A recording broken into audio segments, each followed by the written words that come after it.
So, you want to learn how to play Bard. Or maybe you already play Bard, but just want to get an edge or learn a few tips and tricks that you might not have known before. Well, whichever you are, this is the video for you. I'll go over everything from perks, skills, and songs, to builds, tips, and tricks. I've chaptered the video so you can skip to whatever section you're most interested in. Now, I'm sure some of you are thinking, who the heck is this bozo? Why should I listen to anything he says? Well, I'm glad you asked, because I actually have a PhD in Bardology, signed by SDF, Terrence, and Grayson. Now that I've proven myself, let's get into the video. I find the introduction page for Bard to be relatively accurate. Bard is good for clearing crowds of mobs and bosses. He can be a good frontline, and he is very loud, compromising most stealthy playstyles, with an exception I'll go over later.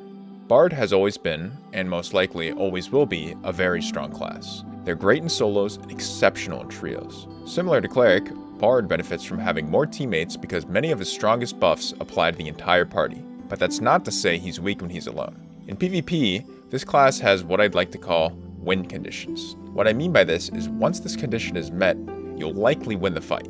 If your win condition isn't met, on the other hand, you're probably going to lose to most matchups, which is the reason why I consider Bard to be a more difficult class to play than most of the other classes. For example, Barbarian and Fighter don't really have this limitation as much as you do. They simply get to run at you and kill you without much thought to it. As a Bard, your main win conditions are hitting a Shriek of Weakness on your opponent before the fight, having Allegro prepped before the fight, or damaging the enemy by kiting them with Survival Bow, or hitting them with a drum or crossbow headshot. Meeting these conditions will almost assure your victory in battle.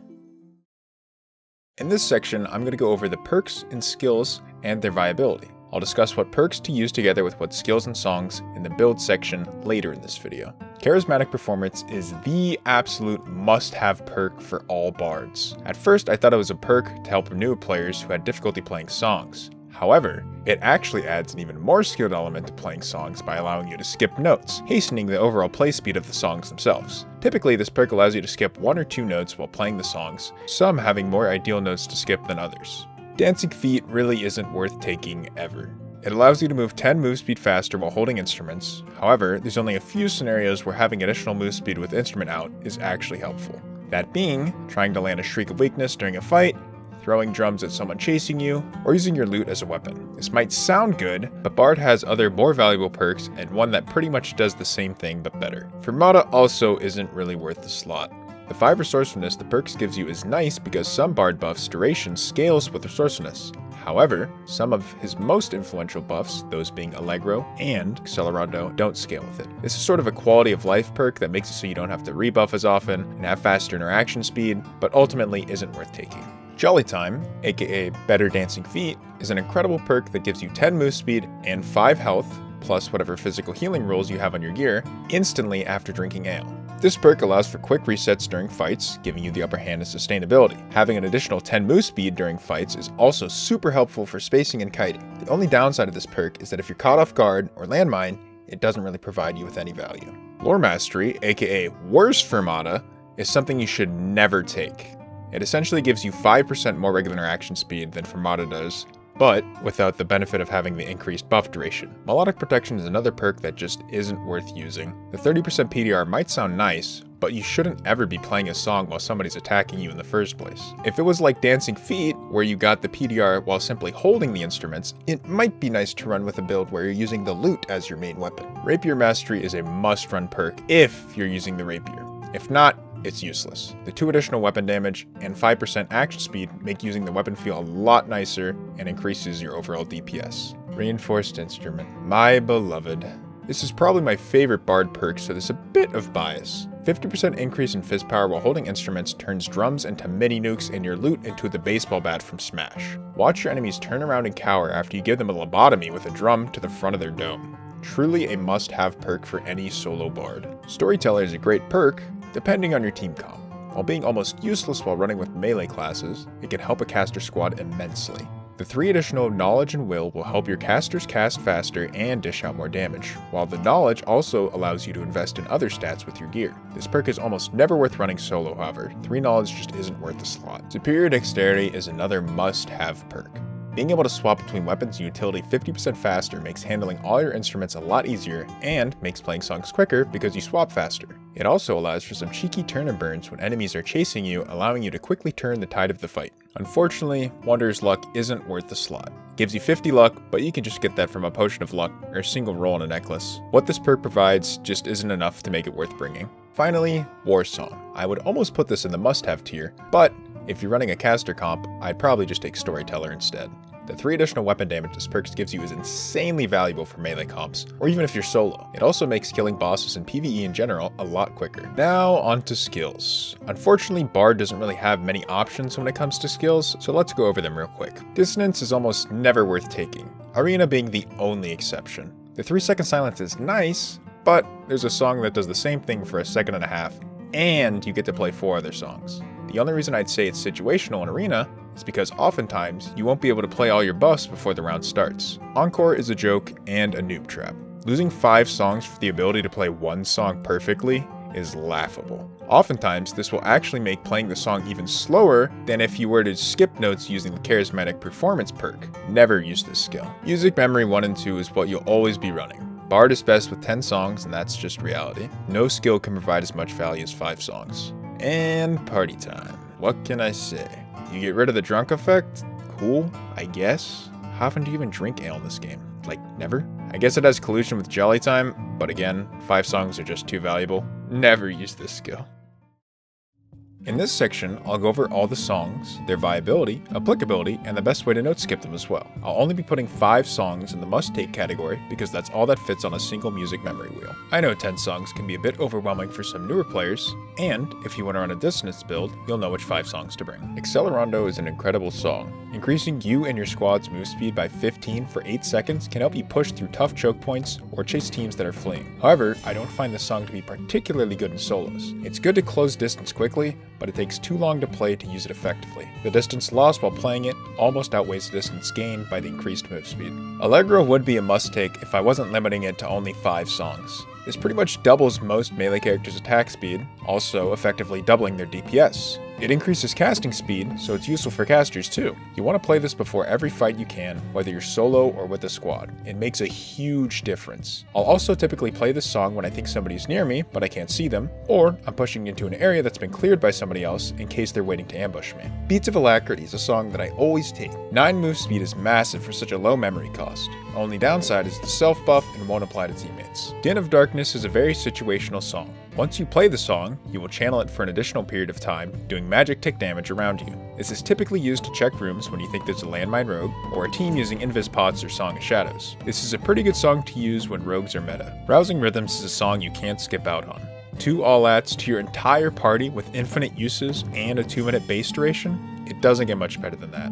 Another benefit to the song is the 2 knowledge it provides, giving you an additional 2 memory capacity. So, just remember that as long as you bring this song, you'll actually have 2 more mem cap as long as you play it first. Aria of Alacrity is a must-take song. More action speed for 1 mem cap? Yes please. Only applies to you though. Chaotic Discord really doesn't work, ever. You have to actively keep monsters alive to help you, and whoever you're facing can just ignore them and kill you. Cool idea, and the song sounds pretty dope, but it's not ever gonna win you a fight. Lament of Languor, another exceptional song. Slowing the enemy down allows you to more easily land Shrieks of Weakness and kite them until you've weakened them enough to finish the job. Learning when to use this song effectively along with Shriek may take a while. Oftentimes enemies will become very passive when you hit them with debuffs. Peacemaking is also very good if you're running with a caster comp. Once you play the song, you'll channel it for a short duration and all players and mobs around you won't be able to attack. However, casters can still sling their spells, allowing for easy pickings on enemies who are unable to fight back. Song of Silence is another very good song. As a bard, especially solo, casters are your counter. Being able to silence them allows you to take advantage in a fight. The range is very short, so you must space very well or force them into an area where they can't avoid the effective range. Banshee's Howl is good, but I just don't find it to fit into most builds. -3 all-outs is very good, don't get me wrong, it's just that during fights, getting more than 1 debuff of an enemy is very hard, because they'll often delay the fight until it's worn off. Not a bad song, but I'd rather take Shrill over it. Piercing Shrill is by far my favorite bard song. It has an insane amount of utility that is almost unmatched entirely. You can use it to hit enemies above or below you, or you can play it at a door to de-incentivize a team from pushing you. If a druid is running around in rat form, you can play it while chasing them for an easy kill. Also, the added deafness effect is very, very annoying for whoever's on the other end. Shriek of Weakness, aka doo-doo-doo-doo-doo, is another must-take song. This makes killing mobs and bosses like cutting through butter. It's the reason Bard is the most effective boss killer in the game. It's also incredible for evening the field against well-armored opponents. You really want to try to hit somebody with this before you fight them if you can, especially if they're wearing a lot of heavy armor. Don't worry about it too much against casters because they'll only experience half of the negative effects, physical power being an uninfluential stat to most casters. Unchained Harmony is a very interesting song. I typically use it early wipe when I don't have any lockpicks and still want to open up chests to get valuable gear and trinkets. It can also be used to more effectively open doors if you're chasing someone who's closing doors behind them. The only downside to the song is the massive memory capacity investment, which makes it hard to fit into a build without heavily investing into knowledge. Ballad of Courage, the final must-take song. 10% increased physical damage is just good. Nothing more to say about it. Corral of Clarity isn't bad with a caster squad, but the benefit it provides just isn't worth the slot it takes. There's too many other songs you can take that just would help more than this one does. For example, Harmonic Shield. The 15 armor and magic resist it gives might not seem like much, but at the upper end it can really help to have those few extra points in PDR and MDR. I typically won't bring this song early wipe or in low gear score lobbies because the memory cost isn't worth the return in low gear. Song of Shadow can be an insane song. Being able to hide you and your entire team can lead to some pretty crazy ambushes against unsuspecting squads. However, it's pretty much useless solo because you can just drink an invis pot instead of having to waste a song slot on it. Tranquility just isn't worth the song slot. It's only effective while resting, and as long as you have potions and band-aids, you really shouldn't be resting that often. The only time I can see it being useful is early wipe when you might not have a lot of money to spend on meds. In this section, I'll go over Bard's weapon options, his main hand, ranged options, secondary hand, and utility weapons too. Weapons are ultimately personal preference, however there are some that are simply objectively better than others. Arming Sword is just a solid weapon. Good damage, good attack speed, and a good swing pattern. If Bard didn't have better options, I would almost always use this weapon. Falchion, on the other hand, is not so good. It hits like a truck, but to compensate for this, it swings very slow. Its attack pattern is very predictable, making it easy to dodge or block. In the current meta, small, fast-hitting weapons are superior because of their ability to inflict true damage quickly. This is not one of those weapons. Rapier is a wonderful weapon with one of the best attack patterns in the game. The first attack being a poke allows you to poke the legs of shield users, and the follow-ups allow for easy headshots. Additionally, having the perk Rapier Mastery makes an already incredible weapon just that much better. Rondel Dagger is an absolute menace. It'll melt through anyone, PDR or not, because of how fast it swings, leading to more frequent instances of true damage. However, being a dagger, its range is very poor and makes clearing PvE a lot more of a chore. Crossbow is absolutely devastating. A single headshot can change the tides of a battle and make for a great lead to push through a choke. Being able to swap to it quickly with superior dexterity also allows you to peel anyone chasing you very effectively. Survival Bow is an incredible kiting tool. Being able to whittle away at the health of your enemy as they approach allows you to even the odds of a one-on-one in melee combat. It's not very effective at long range, so I typically only use it in solos and duos. Buckler is the indisputable best shield in the game. Having 6 impact resist allows for it to stop almost any weapon, even barbarians running Crush, without staggering. Landing a single block with this can entirely change the outcome of a lot of fights. Lantern Shield, on the other hand, is one of the worst shields in the game. The integrated light and reposts are cool mechanics. However, only having an impact resistance of 4 leads to constantly getting staggered by enemies' attacks. There's no real reason to take this over the Buckler. Castellan Dagger just ain't it. There's no real reason to run it, even as a stat stick, unless you're running Ice Fang. But let's be real, you're not running Ice Fang, like, ever. A lantern does exactly what it does, but better. Hand crossbow isn't really that necessary when you have your regular crossbow or survival bow. Frankly, I'd rather have the buckler in my offhand than a dinky hand bow. Lantern is the best in slot stat stick, if you want to run one. No move speed penalty, and a light source while also providing stats is very convenient. I'd still prefer Buckler, but it's not a bad option if you're not fond of blocking. Short Sword is essentially a worse Castellan Dagger. The combo attacks with Rapier and Arming Sword can be good, but the way Bard plays, you oftentimes won't be able to make use of it effectively. Again, just take Buckler instead. Drum. Drum. The drum. The weapon to surpass Metal Gear. If used effectively, you can single-handedly win fights exclusively using these things. They make for great entry damage tools, they're good to peel someone chasing you, and it's just really funny to watch a guy get hit in the face with a drum. Loot is just really bad. It can hit really hard with Reinforced Instrument, but that doesn't save it from its terrible attack pattern.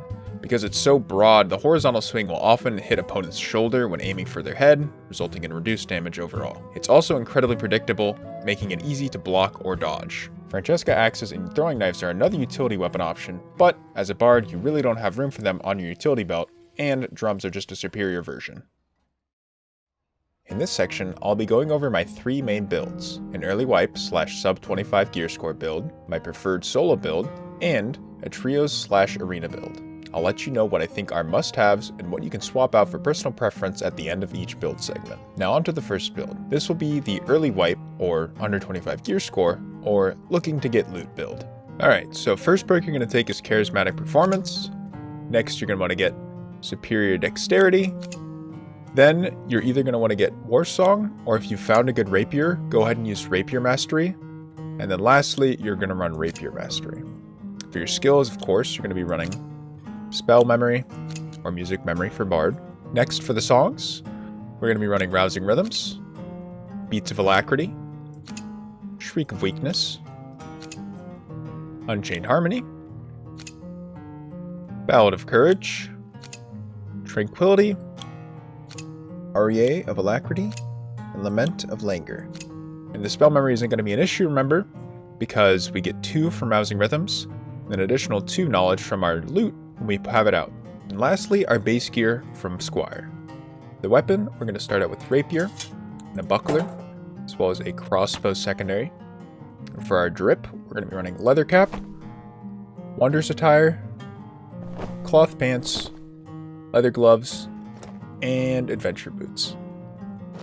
This gives us a lot of dex and rounds out the stats that we lack, being vigor, strength, and will, and will make an overall good round kit. And then of course, don't forget to bring your instruments. Whatever order you like to have them in is fine. This is just my preference. I do, however, highly recommend keeping your 3 slot empty, because when you right click things from your inventory, it'll immediately go into the 3 slot. I have it like this out of habit. Rapier Mastery is the flex perk in this build. Oftentimes while looting in low gear score lobbies, you'll find better weapons that aren't the rapier, making the perk redundant. You could swap it out with reinforced instrument, or maybe even Fermata for convenience sake. Also, if you have it, you can run a necklace with additional memory capacity while still being under the gear score limit, allowing you to swap out Tranquility for something else. Allegro probably being the best option. Lastly, I know that Squire doesn't provide all this gear at the start of the wipe, so just build as much dex as you can with the gear he does provide. For the next build, this is my go-to solos build. For this one, the first perk we're going to take is Charismatic Performance, Superior Dex next, then War Song, and lastly, Reinforced Instruments. Skills, of course, Music Memory 1 and 2. For songs, first Rousing Rhythms, then Beats of Alacrity, then Allegro. Next is going to be Shriek of Weakness, then Piercing Shrill. After that, we're going to get Ballad of Courage, Harmonic Shield, and then lastly, we're going to get Aria of Alacrity, Song of Silence, and Lament of Languor. As for gear, this is what a typical kit looks like for me. Vigilant Cloak, Ruby Silver Cap, Grand Brigand, Reinforced Gloves, Brave Hunters, and Ruby Silver Adventure Boots. For my primary weapons, I like to use a Rondel Dagger and Buckler, and for my secondary, I like to use a Survival Bow. For jewelry, I like to use Grim Smiles and a Frost Amulet. Now, I understand that crafted gear won't be available at all times during the wipe, so just replace it with its non-craftable counterpart. For example, Ruby Silver Adventure Boots with just regular Adventure Boots, Grimsmile Rings with Rings of Vitality, or whatever stat you're missing. Now, what you're wearing isn't really that important, it's the stats you have. So, I typically try to hit at least 15 Strength, so I don't have negative Fizz Power, about 35 Dex, around 140 Health, 297 Move Speed, at least 20% Action Speed, and as close to 40% physical damage reduction as I can get. In addition to these stats, you also want to have a true damage roll on whatever piece of armor you can, those being gloves, rings, cape, and necklace. With this build, War Song or Reinforced Instrument are your flex perks. I know some people hate the Rondel, so if you want to run Rapier instead, swap in Rapier Mastery for one of these perks. Also, the gear I show here is from very late wipe, so don't worry if you can't hit the exact numbers I mentioned. Just try to scale it down to whatever gear level you're comfortable with. I'd say the 3 most important stats are true damage, action speed, then move speed. Health is a wealthy man's stat, and physical power doesn't scale very well with Rondel or Rapier. For the last build, this is typically what I run in trios or arena. I'm gonna run Charismatic, Superior Dex, War Song, and Rapier Mastery. For the skills, Music Memory 1 and 2, of course. For songs, we're gonna run Rousing Rhythms, Beats of Alacrity, Allegro, and Accelerando. Then we're gonna be running Shriek of Weakness, and Piercing Shrill. Next is Ballad of Courage and Harmonic Shield. And lastly, we have Arie of Alacrity and Song of Silence. For our gear set here, we're going to be going with Golden Cloak, Ruby Silver Cap and Doublet, Golden Gloves, Brave Hunter Pants, and Ruby Silver Adventure Boots. For our primary weapon, we're going to go with the Demon's Glee and Buckler, and our secondary as Crossbow. For rings, Grimmies, and neck, Frost Amulet. Again, what you wear really isn't that important. It's the stats that are important. Make sure you have at least 15 strength so you don't have negative phys power, about 35 dex. You're going to want to have at least 140 health, around 297 move speed, at least 20% action speed, and around 40% physical damage reduction. In addition to these stats, you're going to want to make sure you have true on every piece of armor you can, that being gloves, rings, cape, necklace, and in the case of Demon's Glee, helmet too. War Song is your flex perk on this build. If I'm with a caster comp, I'll swap it out for Storyteller, or if I'm feeling just a little bit silly, I'll run Reinforced Instrument. For duos, you can honestly run whatever for weapons. It depends on your comp. If you're running a kiting comp, run Survival Bow. If you have a run it down comp, bring a crossbow. Both Rondel and Rapier are viable too. Again, this is very late wipe arena gear. You're probably not going to be hitting numbers like these unless you're Turbo Bist. Your three most important stats to be building are true damage, action speed, and move speed. Health is a luxury stat, and you only need minimal phys power as Bard, due to the way it scales with his main weapons. For the last section, I'll just be going over a few tips and tricks I've learned in my time playing Bard. I think there'll be at least one that you haven't heard before, even for some of the more experienced Bards out there. When you play songs, swap instruments, or really do any action in general, your character is slowed. You can counteract this by simply jumping, then performing whatever action you want it to do. You don't always have to do it if you find it annoying, but it can definitely save you time and improve your movement during fights. The Lyre has a base resourcefulness stat giving you a higher interaction speed. This can be used to open door, loot chests, and the Horde quicker. You can pair this with the last tip to make opening doors even faster when you're being chased. However, if you're already at the door, it's faster just to open it, as opposed to swapping to your Lyre, then opening it. The Rapier and Rondel only have 2 impact power, which isn't enough to break barrels and boxes. However, the Lute has 3 impact power, giving you the ability to break them open and loot what's inside. This next bit doesn't really apply to Bards, but Knowledge makes it so your spells regenerate quicker while resting. So, as a wizard or cleric, it's not a bad idea to bring a loot to get your spells back just a little bit faster. As a bard, you'll have these particle effects floating around you constantly, making you easy to spot, especially if you're trying to hide in the dark. Well, you can get rid of these particles by simply playing Allegro or Accelerando and then waiting for the buff to end. Once it does, you won't have any particles. However, when you reapply your other buffs, they'll return. Earlier I said that some of Bard's songs don't scale with resourcefulness, aka persuasiveness, making their buff duration unable to be increased by stacking this stat. However, they do scale with buff duration. Therefore, having will or buff duration on rolls on gear isn't the worst thing to have. As you can see here, my buddy has about 30 to 40% buff duration, which makes Allegro and Accelerando last significantly longer for him. Getting enough memory capacity to play all your songs without compromising good rolls on your equipment can be pretty tough sometimes. A solid workaround to this is to get additional memory capacity rolls on one of your instruments instead. However, the only issue is that instruments with this roll are highly sought after and are typically pretty expensive on the flea market. If you made it this far, I just wanted to say, thanks for watching. I really hope this guide helps you, and that your delves into the dungeon are more successful than ever. If you think I missed something, or have a question about anything, please leave a comment below. I'll happily answer to the best of my knowledge. And let me know if you'd like to see more videos like this in the future, maybe for some of the other classes or something. As always, there's more to come soon.